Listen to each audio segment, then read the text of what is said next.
Hello friends, as usual I most welcome to my class.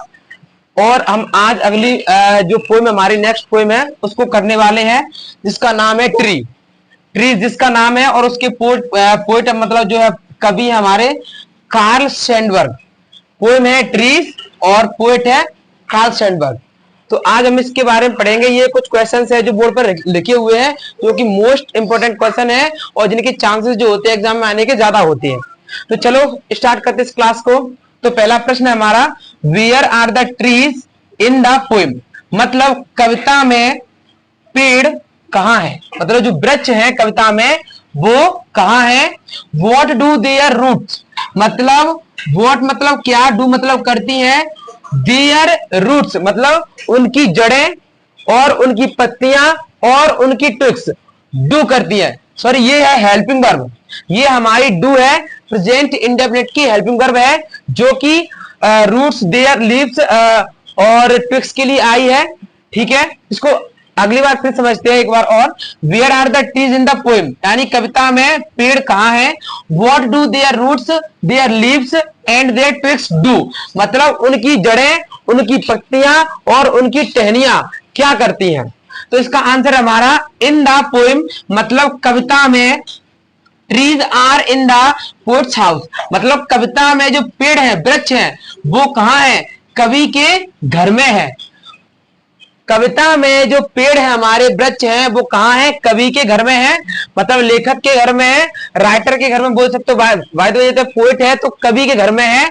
Their roots work, उनकी जड़ें work काम करती है, ऑल नाइट पूरी रात उनकी जड़ें क्या करती है, काम करती है। द लीव्स मेक एफर्ट्स, जो उनकी पत्तियां होती है, जो लीव्स होती हैं वो प्रयास करती है टू मूव, जाने का, किधर, टुवर्ड्स द ग्लास, मतलब ग्लास की तरफ उनकी पत्तियां क्या है, जाने का प्रयास करती हैं। वाइल, जबकि द स्मॉल ट्विक्स, जो छोटी छोटी टहनियां होती हैं, गेट स्टिफ वो सख्त हो जाती हैं, कठोर हो जाती है, सुकड़ जाती हैं, या बोले तो अकड़ जाती है। किसके कारण, विथ एक्सेशन, एक्सेशन मतलब होता है तनाव, तनाव के कारण उनकी छोटी छोटी जो पत्तियां होती हैं वो सुकड़ जाती है या अकड़ जाती है, सख्त पड़ जाती है। ठीक है, अगला वाला है, what does the poet compare their branches to, मतलब पोएट मतलब कवि, कंपेयर यानी कि तुलना करना, ब्रांचेस मतलब टहनियां और देयर मतलब उनकी।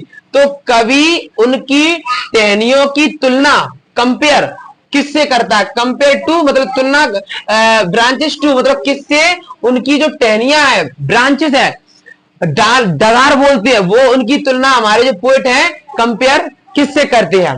तो the poet compares their branches to, मतलब जो कवि है हमारे पोएट हैं वो उनकी टहनियों की तुलना टू न्यूली किससे करते हैं, नए, डिस्चार्ज मतलब डिस्चार्ज और पेशेंट फ्रॉम द हॉस्पिटल, यानी ऐसा पेशेंट ऐसा मरीज जो हाल ही में न्यूली अभी अभी डिस्चार्ज होके आया है, मतलब वहां से छुट्टी होती है ना, वो होता है डिस्चार्ज।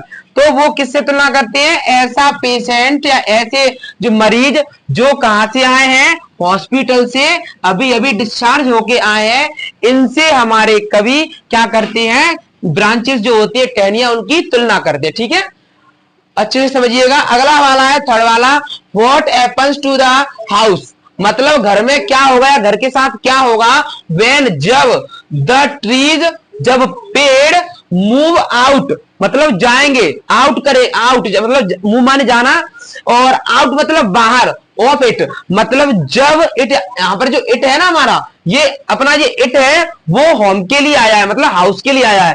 तो यहां पर प्रश्न बोल रहा है कि क्या होगा यदि या जब पेड़ घर के कहां जाएंगे, बाहर जाएंगे। तो इसका आंसर है सिंपल सा है, वेन जब, द ट्रीज जब पेड़, move out of the house जब पेड़ घर के बाहर जाएंगे। ठीक है, अब दोबारा समझते हैं। वेन मतलब जब, ट्रीज मतलब पेड़, और मूव आउट मतलब बाहर जाएंगे, किसके बाहर, घर के बाहर। तो गिलास ऑन द विंडोज मतलब खिड़कियों पर जो गिलास होते हैं ना, जो शीशे होते हैं वो क्या हो जाएंगे, विल ब्रेक मतलब टूट जाएंगे। ठीक है, ये हमारे प्रश्न है जो इंपोर्टेंट है और एग्जाम में आने के भी चांसेस ज्यादा होते हैं। जो क्लासें हमारी 6 या 7 पोइम्स हो गई हैं और बची हुई और आगे कवर करेंगे जो है। और मुझे आशा है कि आपको अच्छी तरीके से समझ में आया होगा। और thank you so much for supporting me and like share and subscribe my YouTube channel Balveer sir की class and share to others and thank you so much for watching this video. Thank you so much.